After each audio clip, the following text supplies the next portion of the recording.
For about the first 5 or 6 years that I was using pocket hole construction, everything was putting together butt joints like this where you've got two boards flat. A few years back, Kreg Tool developed these right angle clamps, and it's a tool that we have really started using a lot. It's kind of changed the way we think about putting a lot of things together.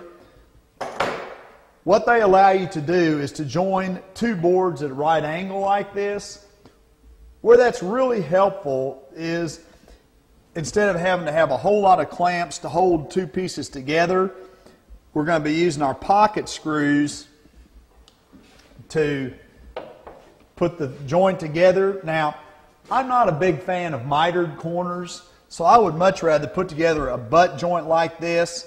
There's not a really good way that I know of to actually glue and clamp a long mitered joint like this together, but if I put this joint together using pocket screws, I end up with a very, very good joint.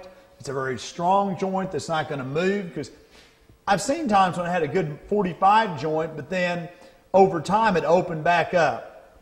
I've never had a joint like this that's put together with glue and pocket screws open back up. So that's why I like to do this.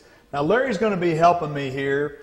I could do this by myself, but it really helps to have someone with you.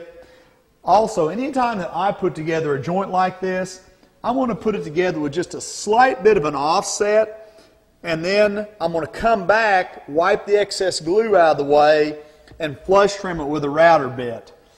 Now we're going to be using two of these clamps so that we can just work our way right down the board. All right, Larry, if you'll just kind of hold on to that for a second. Now again, the peg of this clamp is going to go in to the pocket hole. Now I need to knock that back just a little bit. Okay, good. I'm making sure I have that little bit of an offset that I was talking about. Okay. Keep it kind of uniform. Now when we put the panel mold inside these openings, all these holes are going to be covered up by the panel mold. So though right now we're seeing a lot of holes, they're all going to go away when we actually construct a post.